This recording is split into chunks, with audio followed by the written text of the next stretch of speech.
Sumainyo ang Panginoon. At sumaiyo rin. Ang mabuting balita ng Panginoon ayon kay San Mateo. Papuri sa iyo, Panginoon.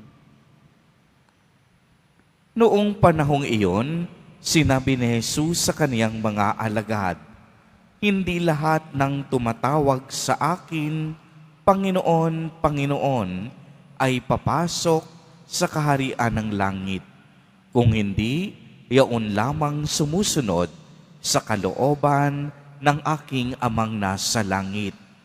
Pagdating ng huling araw, marami ang magsasabi, Panginoon, nangaral po kami at nagpahayag, nagpalayas ng mga demonyo at gumawa ng mga kababalaghan sa inyong pangalan. At sasabihin ko sa kanila, kailanmay hindi ko kayo nakilala. Lumayo kayo sa akin, mga mapagawa ng masama." Kaya't ang bawat nakikinig at nagsasagawa ng mga salita kong ito ay matutulad sa isang taong matalino na nagtayo ng kaniyang bahay sa ibabaw ng bato. Umulan ng malakas, bumaha at binagyo ng malakas na hangin ang bahay na iyon. Ngunit hindi nagiba sapagkat nakatayo sa ibabaw ng bato. Ang bawat nakikinig ng aking salita at hindi nagsasagawa nito ay matutulad sa isang taong hangal na nagtayo ng kaniyang bahay sa buhanginan. Umulan ng malakas, bumaha at binagyo ng malakas na hangin ang bahay. Bumagsak ang bahay na iyon at lubusang nawasak. Nang masabi na ni Jesus ang mga pananalitang ito, ang mga tao ay namangha sapagkat nagturo siya na parang isang may kapangyarihan at hindi tulad ng mga eskriba. Ang mabuting balita ng Panginoon.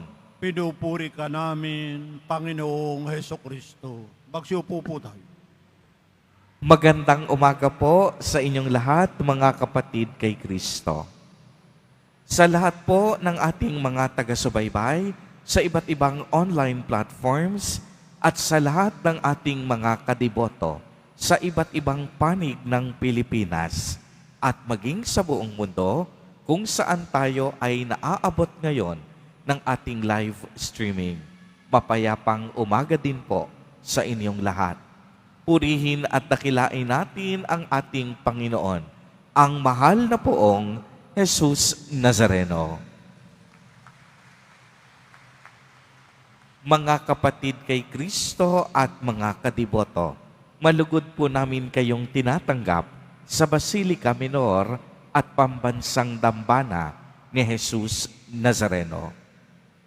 Mga kapatid, maliwanag po ang narinig natin sa ating ebanghelyo sa araw na ito ukol sa mga pahayag ni Jesus Nazareno.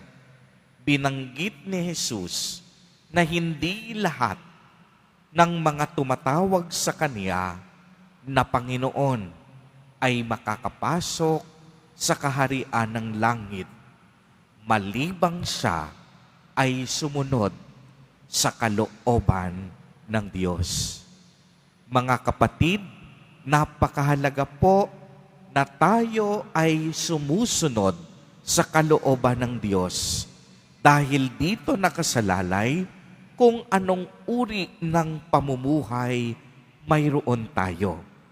Ang pagsunod sa kalooban ng Diyos ang magbibigay kaginhawahan at kapayapaan sa ating buhay, sapagkat walang taong mapapahamak kung ang kalooban ng Diyos ay sinusundan.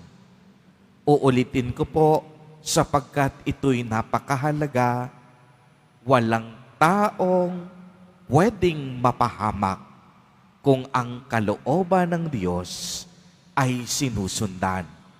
Ibig sabihin, kung tayo ay parating nakatutok sa pagsunod sa kalooban ng Diyos, magkakaroon ng tamang direksyon at pananaw ang ating buhay.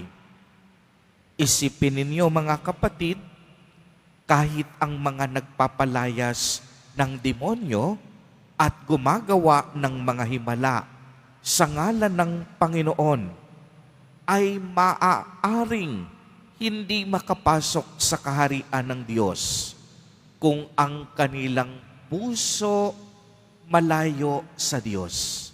Ibig sabihin, hindi naman sumusunod sa kagustuhan at kalooban ng Diyos. Kung sila ay hindi makapasok, kung silang mga gumagawa ng mga himala at nagpapalayas ng demonyo, ay maaaring hindi makapasok kung ang kalooban nila ay hindi sumusunod sa utos ng Diyos.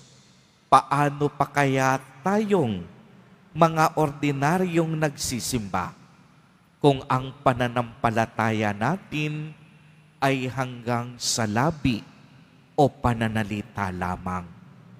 Alam po ninyo, napakadaling magsalita, napakadaling sabihin, ako ay isang proud na Katoliko. Madaling sabihin, naniniwala ako sa Diyos. Madaling mag-post sa social media ng mga Bible verses. Napakadaling pumunta sa simbahan tuwing Biyernes at Linggo. Madaling lumuhod at magdasal. Ngunit ang tanong ni Jesus ay hindi kung gaano tayo kagaling na magsalita, kung hindi paano ang ating pamumuhay sa araw-araw. Uulitin ko po sapagkat napakahalaga nito. Ang tanong ay hindi kung gaano tayo kagaling magsalita, kung hindi paano tayo nabubuhay sa araw-araw. Ano po ang silbi ng paulit-ulit na pagtawag natin ng Panginoon kung pag-uwi naman natin sa ating bahay, pinaiiyak natin ang ating asawa at sinasaktan natin ang ating mga anak dahil sa ating kalupitan?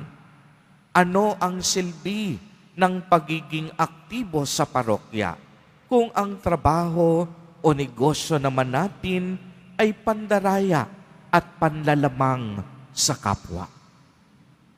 Kaya nga mga kapatid, inaasahan tayo sa ating Ebanghelyo na maging matalino sa pamamagitan ng pakikinig at pagsunod sa kalooban ng Diyos.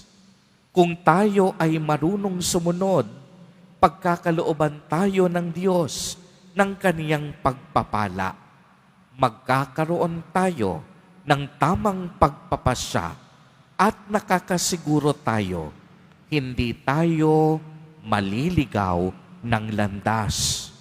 Kung tayo ay susunod sa kalooban ng Diyos, pagpapalain niya tayo. Kung tayo ay susunod sa kalooban ng Diyos, mamumunga ang lahat ng ating paghihirap at pagsasakripisyo. Kung tayo ay susunod sa kalooban ng Diyos, magiging mabuti at maayos ang takbo ng ating pamumuhay, sapagkat lagi nating pipiliin kung ano ang dapat, tama at kalugod-lugod sa may kapal.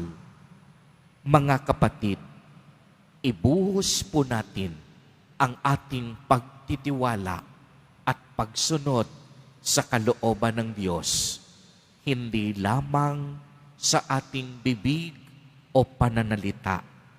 Sundin natin ang kalooban ng Diyos sa pagpapakita, pagkilos at pagsasagawa sa araw-araw ng ating buhay.